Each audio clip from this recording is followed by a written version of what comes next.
मैं हाजी अब्दुल रफ़ीक सेठ साहब को सदारती खुतबे के लिए कि वो बिल्कुल चंद मिनटों में सदारती खुतबा पेश करेंगे, उन्हें आवाज़ दे रहा हूँ कि वो आए इस शेर के साथ कि मैंने तुम्हें आवाज़ दी है बड़े नाज के साथ, तुम भी अपनी आवाज़ मिला दो मेरी आवाज़ के साथ।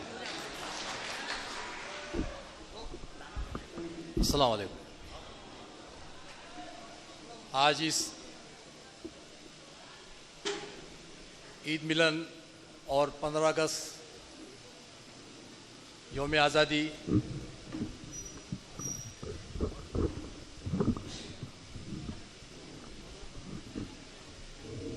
के इस मौके पे आए हुए तमाम मुस्लिम, हिंदू और जितने भी मेरे बुज़ुर्ग, उलमा और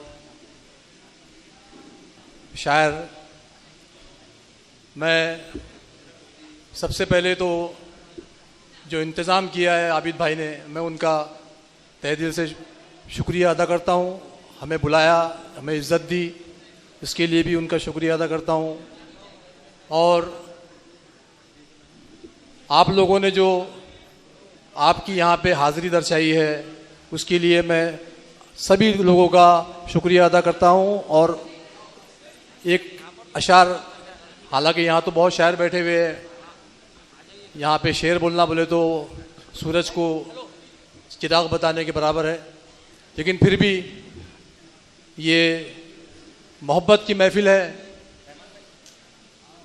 और हमारे अब्दुल रऊफ साहब, चाऊस साहब थे, वो कव्वाल के साथ साथ बहुत भारी शायर थे।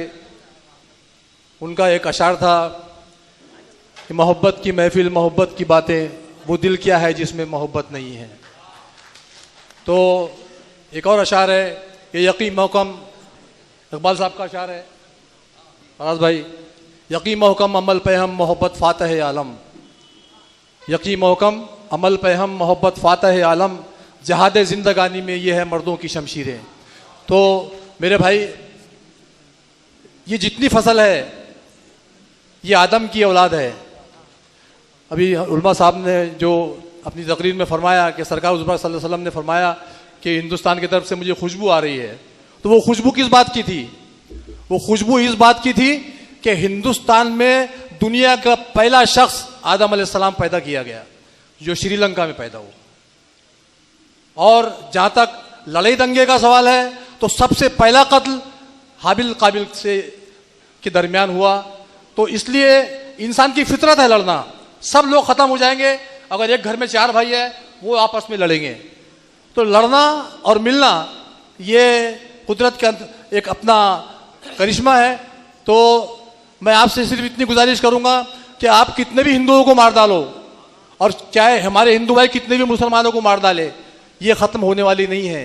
ये कुदरत की फसल है। इसमें गाजर घास भी है, इसमें सादा घास भी है, इसमें पलाटी भी है, इसमें जवारी भी है, हर किस्म का फल है इसके अंदर। जब तक कुदरत चाहेगी, जब तक कि ये सारे फसल कायम रहेगी, ना तुम मुसलमान हिंदू को मार सकते हो, ना हिंदू कंप्लीट मुसलमान को मार सकता है। इसलिए बेहतर ये है कि अपने माहौल को अच्छा बनाओ और सही तरीके से जिंदगी गुजारने की कोशिश करो। मैं इतना ही मुझे आपसे कहना है। और उनका जो हाल है वो अहले सियासत जाने, मेरा पैगाम में मोहब्बत है जहां तक पहुंचे। भाई, हिंदू भाई भी हो चाहे मुसलमान भाई भी हो, जितने भी लोग हैं ये सब आदम की औलाद है। और इन्होंने सब ने, जितने बुजुर्ग पैदा हुए, जितने पैगंबर पैदा हुए, उन्होंने इंसानियत का पैगाम दिया है, लड़ने का पैगाम किसी ने दिया नहीं है। और सरकार हुज़ूर सल्लल्लाहु अलैहि वसल्लम का भी फरमान ये है कि हम डिफेंस करो, अटैक मत करो। हमने हमेशा डिफेंस किया है। जिसने हमको अल ऐलान बोला है कि आओ, उसके लिए हम तैयार हुए, वरना हमने कभी किसी को बोला नहीं है कि आओ। तो इसलिए भाई आप लोगों से गुजारिश है कि जरा सा झुक जाने में अपना फायदा है।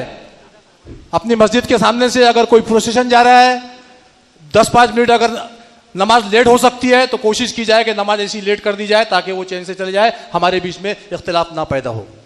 तो ये कुछ कुछ ऐसी बारीकी बातें हैं जो हमारे जो उलमा है, हमारे जो मौलवी साहब है, हमारे जो बुजुर्ग है, वो अगर चाहे तो ये इसको वक्त को टाल सकते हैं। और मैं चाहूँगा कि ये उलमा की जिम्मेदारी है कि वो हम सबको साथ में लेकर चले। आखिरी में एक अशार बोल के मैं रुखसत लूँगा कि फूल को खार की जरूरत है, यार को यार की जरूरत है। फूल को खार की जरूरत है, यार को यार की जरूरत है। दुश्मनी को हवा न दे भाई, देश को प्यार की जरूरत है। अस्सलाम वालेकुम, अल्लाह हाफिज।